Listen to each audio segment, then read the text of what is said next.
और इसलिए हमने इसके ऊपर एक मार्ग निकाला है कि पुणे से अहमदनगर औरंगाबाद जो रास्ता था, इसका जो मॉडल था ये हमने ईपीसी में रोड बनाया है और एक नई ग्रीन अलाइनमेंट तैयार की है पूना से औरंगाबाद संभाजीनगर।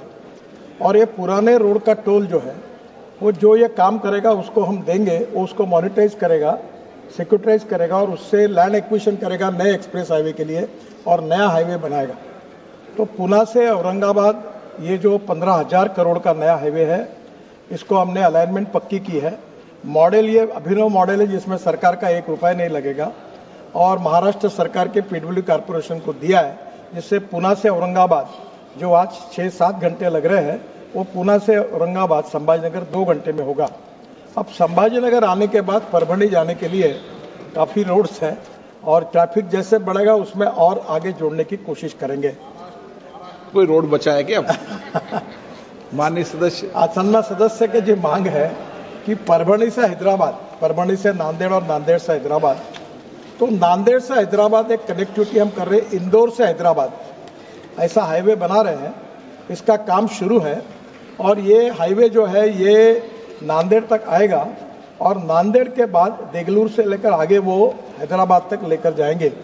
पर जहाँ तक परभणी से नांदेड़ की बात है उसमें ऑलरेडी हाईवे है और ट्रैफिक अगर बढ़ता है तो उस हिसाब से उसका विस्तारीकरण करेंगे। Honourable members supplementary. अध्यक्ष महोदय, मैं मंत्री महोदय से जानना चाहूंगा कि एक शक्तिपीठ मार्ग महाराष्ट्र में होने जा रहा है।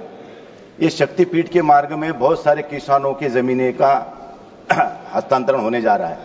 पहले ही महाराष्ट्र में 3.25 लाख हेक्टेयर जमीन अलग अलग प्रोजेक्ट के लिए ली गई है। उसके बाद में अभी 27,000 हेक्टेयर की जमीन ये अभी लेने जा रहे हैं। 86,000 करोड़ रुपए उसकी लागत है। मैं आपसे माध्यम से पूछना चाहूंगा कि जबकि आपके माध्यम से बहुत सारे रास्ते पूरे क्षेत्र को जाने के लिए अच्छे बने हैं, फिर ये शक्तिपीठ मार्ग बनाकर किसानों की उपजीविका खेती पे है, पूर्वजों से चलते आ रहा है। अगर वो जमीनें अगर जाएंगी तो किसान रास्ते पे आ जाएगा, उसको खाने के लिए मोहताज हो जाएगा। मैं आपके माध्यम से पूछना चाहूंगा कि किसानों की जमीनें न रहते हुए ये शक्तिपीठ मार्ग कैंसिल हो सकता है क्या? सम्माननीय अध्यक्ष महोदय, ये शक्तिपीठ मार्ग जो है ये भारत सरकार नहीं बना रही है। ये प्रोजेक्ट महाराष्ट्र सरकार का है और महाराष्ट्र सरकार की योजना है। अब इसको बनाना नहीं बनाना ये महाराष्ट्र सरकार की भावना है, पर आपने जो भावना व्यक्त की है मैं वो महाराष्ट्र के मुख्यमंत्री तक पहुंचा दूंगा, पर अंतिमता निर्णय उनको ही करना है इसके बारे में क्या करना। श्री अब्दुल रशीद शेख।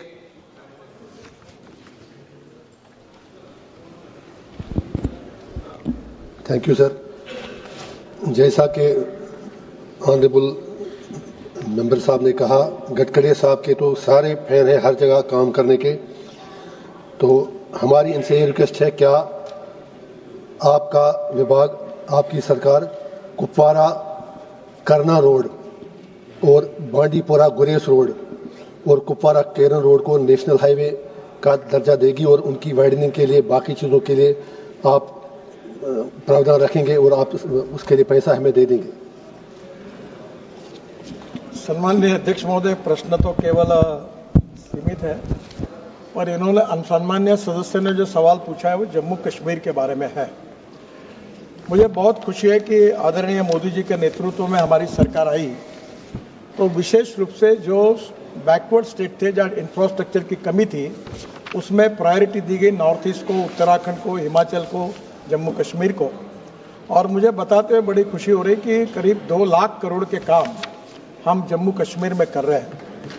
105 टनल बना रही है। पिछले बार अध्यक्ष महोदय मैंने आपको भी प्रार्थना की थी कि आशिया की सबसे बड़ी झोजिला टनल जो 12,000 करोड़ रुपए जिसकी एस्टिमेटेड कॉस्ट थी, वो केवल 5,500 करोड़ में बनाकर 5वीं बार टेंडर हुआ, पैसे बचाकर उसका काम 70% पूरा हुआ है। यह कारगिल के पहाड़ी के नीचे है और मैंने आपको भी आमंत्रित किया है कि सम्माननीय ये स्टेट ऑफ आर्ट वर्क है।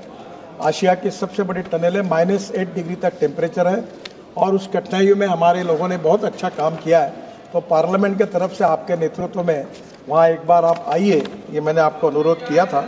और ये जो रोड बता रहे हैं उसमें बॉर्डर रोड ऑर्गेनाइजेशन को भी हमने कश्मीर में काफ़ी काम दिया है और विशेष रूप से कश्मीर, उत्तराखंड, हिमाचल, नॉर्थ ईस्ट के लिए हमने NHI DCL करके NHI जैसी ऑर्गेनाइजेशन बनाई है और वो अब जम्मू कश्मीर में 105 टनल का काम हम कर रहे हैं। केवल जम्मू से श्रीनगर के उस पर 36 टनल कर रहे हैं, उसमें से करीब 22 टनल पूरी हुई है। जो जम्मू से श्रीनगर आने के लिए 8-8, 9-9 घंटे लगते थे, वो केवल अब 3-3.5 घंटे में हो जाएगा और कटरा से आकर डायरेक्ट दिल्ली तक पहुंच जाएंगे 6 घंटे में। तो मेरा अनुरोध है कि ये रोड अभी फिलहाल तो राष्ट्रीय महामार्ग नहीं है, पर आगे में ये सब काम पूरा होते समय इस बात का भी हम एक बार प्री-प्रिलिमिनरी रिपोर्ट करके उसका अध्ययन करके फिर निर्णय करेंगे। श्री अनूप धोत्रे। धन्यवाद स्पीकर साहेब. माननीय नितीनजी, मी आपले आभार मानतो की आपण नेहमी अकोला लोकसभेचं पालकत्व स्वीकारलं आहे आणि 7 नॅशनल हायवे आपण अकोल्यामध्ये दिले आहेत. माझा आपल्याला प्रश्न आहे की जे 10,300 किलोमीटर 2 लेन हायवे महाराष्ट्रामध्ये आहेत, त्यात मधले काही 4 लेन करायचा प्रस्ताव आहे का? माननीय अध्यक्ष महोदय, मैं आज इसकी घोषणा करते हुए मुझे खुशी हो रही है कि हमारे देश में टोटल 2 लेन टू 4 लेन करने में 16,000 किलोमीटर करीब 6 लाख करोड़ के काम शुरू है। और आज मैं ये घोषणा करता हूं कि 4 लेनिंग के लिए जो क्वालिफाई होते हैं उसके जो निकष है कि जब PCUs में 2 to 4 लेन करने के लिए 10,500 ये क्राइटेरिया है, वो हम 10,000 करेंगे। 4 to 6 लेन को 22,500 PCUs का क्राइटेरिया है, वो 20,000 करेंगे।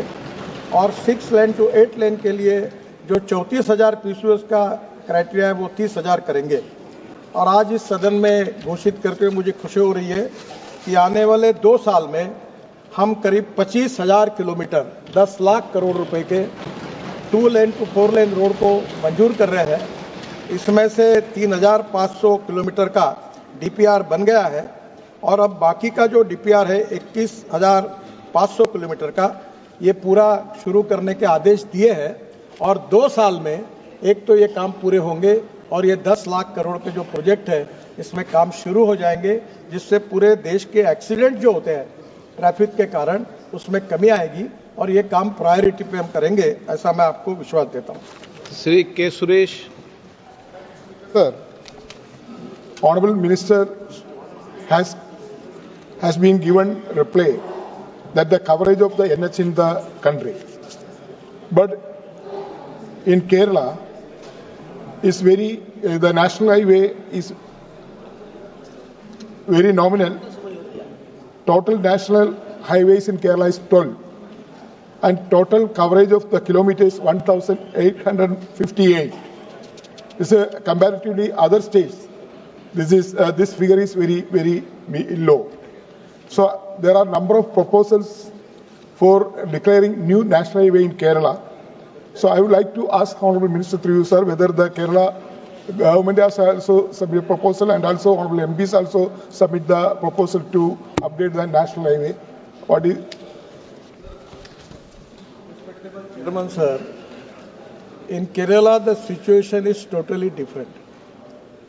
The cost of construction with land acquisition coming to 100 crore rupees per kilometer, and the land acquisition cost is 49 to 50 crore rupees per kilometer.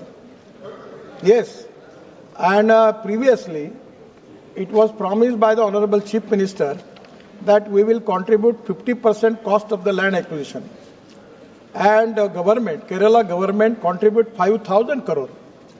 But after that it seems to be very difficult because the budget of the state period of Kerala is actually very less. So that's the problem. Then I called the Honorable Chief Minister, we have a discussion, and after that we compromise the problem and we already find out the solution by which in the land acquisition, if the government land is there, the state government will give that land to NHI free of cost. Second thing, the royalty on aggregate, sand and stone will be free. And third is the cost of construction where we need cement and steel. There is 18% GST, out of which 9% GST is from the state government and I request them that you should contribute as your contribution in this. Already Kerala government accepted that, and now we are in position to consider the project.